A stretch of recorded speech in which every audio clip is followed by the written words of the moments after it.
ఒక ఆర్గ్యుమెంట్ నడుస్తూ ఉంది. ఏ పార్టీ సమాజాన్ని విడదీసింది అన్నప్పుడు రెండు పక్కల వ్యాఖ్యలు తీవ్రంగానే ఉన్నాయి.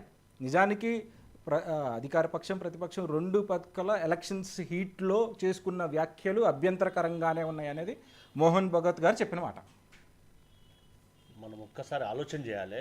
ఒక్కసారి మనం క్లిప్పింగ్ ఒకసారి రీకలెక్ట్ చేసుకున్న, ఒకసారి రిమైండ్ చేసుకున్న, వారు ఎన్నికల ప్రచారంలో మోడీ గారు మాట్లాడినటువంటి మాటలు ఎక్కడైతే భారతదేశంలో గనక మరొకసారి ఇండియా కూటమి ఒకవేళ అధికారంలోకి వస్తే హిందువుల యొక్క ఆస్తులను ముస్లింకు పంచిస్తారని చెప్పారు.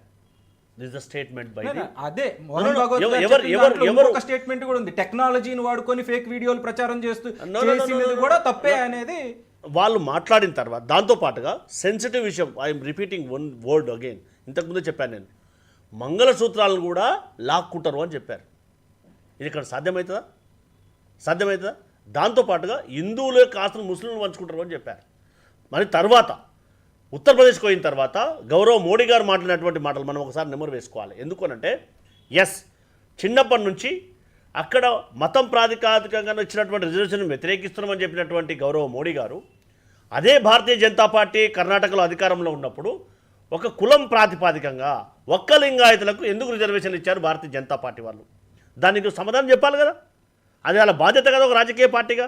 అది చేయకుండా మళ్ళీ ఉత్తరప్రదేశ్కి వచ్చిన తర్వాత చిన్నప్పటి నుంచి నేను ముస్లిం సహోదరులతో నేను ఆడుకున్నాను, వారు నా స్నేహితులు లాంటి వారు, నేను ఎప్పుడు వాళ్ళతో కలిసి ఉండేవాడిని అని చెప్పి సంబోధించినటువంటి మాటలు. అంటే ఎక్కడికక్కడ రాజకీయ స్టంట్గా విడగొట్టి ఎక్కడ వీలైతే అక్కడ రాజకీయ స్టంట్ను వాడుకున్నటువంటి ఘనత మోడీ గారిది. ఇది ప్రత్యక్షంగా ఎవరు అవునన్నా కాదన్న వాస్తవం. కానీ ఎప్పుడు కూడా మేము కాంగ్రెస్ పార్టీ పక్షాన మేము మేనిఫెస్టోను చాలా స్పష్టంగా చెప్పడం అనేది జరిగింది. దేశంలో అసమానతలు పెరిగిపోతున్నాయి. గత 10 సంవత్సరాల నుంచి జరిగినటువంటి అసమానతలు, జరిగినటువంటి హింసలు, కనీసం అక్కడ జరిగినటువంటి సంఘటనలను మనం ప్రత్యక్షంగా ఉదాహరణగా చూసినట్టయితే అక్కడ బాధ్యతలో ఉన్నటువంటి మంత్రులు కానీ ప్రధానమంత్రి కానీ కనీసం వెళ్ళి వారిని పరామర్శించలేదు. ఇది ఎంతవరకు సమంజసం? మనం భారతదేశంలో ఉన్నటువంటి మనను మనం ప్రొటెక్ట్ చేసుకోవడం మన ధర్మం కాదా? ఒక బాధ్యత ఉన్నటువంటి ప్రధానమంత్రి గారి యొక్క విధియా కాదా అనేది కాంగ్రెస్ పార్టీ పక్షాన మేము అడగడం తప్ప. దాంతోపాటుగా మా ప్రధానమంత్రి అభ్యర్థి అయినటువంటి రాహుల్ గాంధీ గారు ఎక్కడో వ్యాఖ్యలు చేస్తే ఇంకెక్కడో ఒక ఎమ్మెల్యే గారి దగ్గర కంప్లైంట్ ఇప్పించి వారిని డిస్క్వాలిఫై చేసినటువంటి గంత ప్రత్యక్షంగా చూశాం కదా. ఒక ప్రతిపక్ష నాయకుడిని చరిత్రలో అప్పుడు జరిగినటువంటి సంఘటనలు ఇక్కడ ఉన్నాయా? ఇది కదా విధ్వంసం జరగడం అనేది. ఇది ప్రజాస్వామ్యానికి నిదర్శనమా?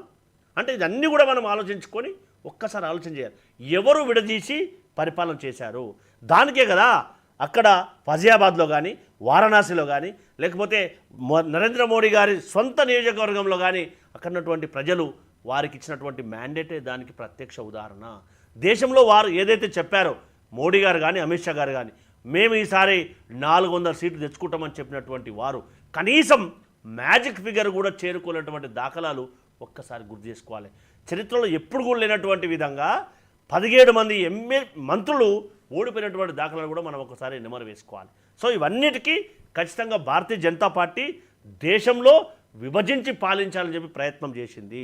దానికి ప్రజలు ఎక్కడ కూడా ఒప్పుకునే పరిస్థితి లేదు. బాబాసాహెబ్ అంబేద్కర్ గారు కల్పించినటువంటి ఓటు ద్వారా ఇది తప్పు అని చెప్పి చెప్పడానికి శాయశక్తుల ప్రయత్నం చేసిండ్రు. ఖచ్చితంగా కాంగ్రెస్ పార్టీని ఆదరిస్తారు.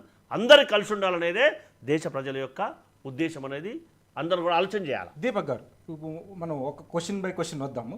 అయితే ఇప్పుడు పాపారావు గారు రేజ్ చేసిన ఒక ఆర్గ్యుమెంట్లో మీరు మొత్తం తప్పంతా లేదు, నిందంతా యూపీ మీద వేసేసి లేదా అక్కడ సీట్లు తగ్గినాయి కాబట్టి మాకు ఈ పరిస్థితి వచ్చిందనే మీరు ఒక అపోహలో ఉన్నారు. నిజానికి భారతదేశం